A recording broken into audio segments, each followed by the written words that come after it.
مش جاية، أنا عايزة بنتي. مش جاية يا حنان، مش جاية.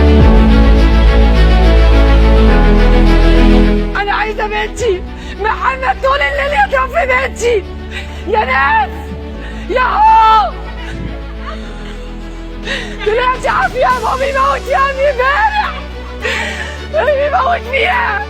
يا ناس، وزير الداخلية جوز بنتي بيموت في بنتي من امبارح. أنا بستكد فيكو، بستكد فيكو، والله العظيم بيموت فيها. يا لهو بالي.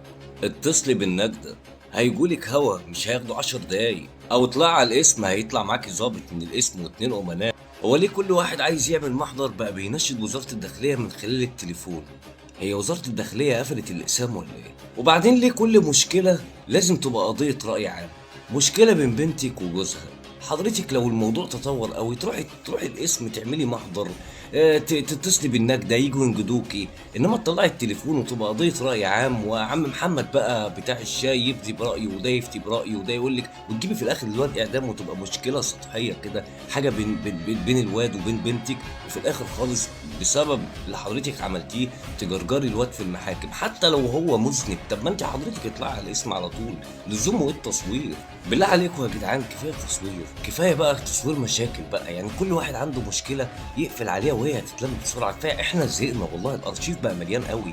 انا حاسس ان احنا هنستورد قضاه في الفتره اللي جايه. القضاه بقى عندها قواضي كتيره جدا، كل اللي عنده قضيه صور ونزل، اقل مشكله بقى النهارده صور ونزل.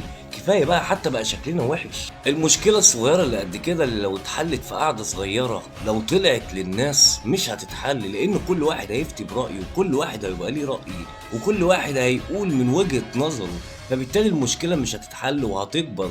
وخراب البيوت بسبب التليفونات اللي دخلت جوه بيت، التليفونات اللي كشفت اسرار البيوت اللي مقفلاها 4 حوائط وباب. اسرار البيوت بقت على الملأ، البيوت كلها بقت مطلعه على بعض النهارده.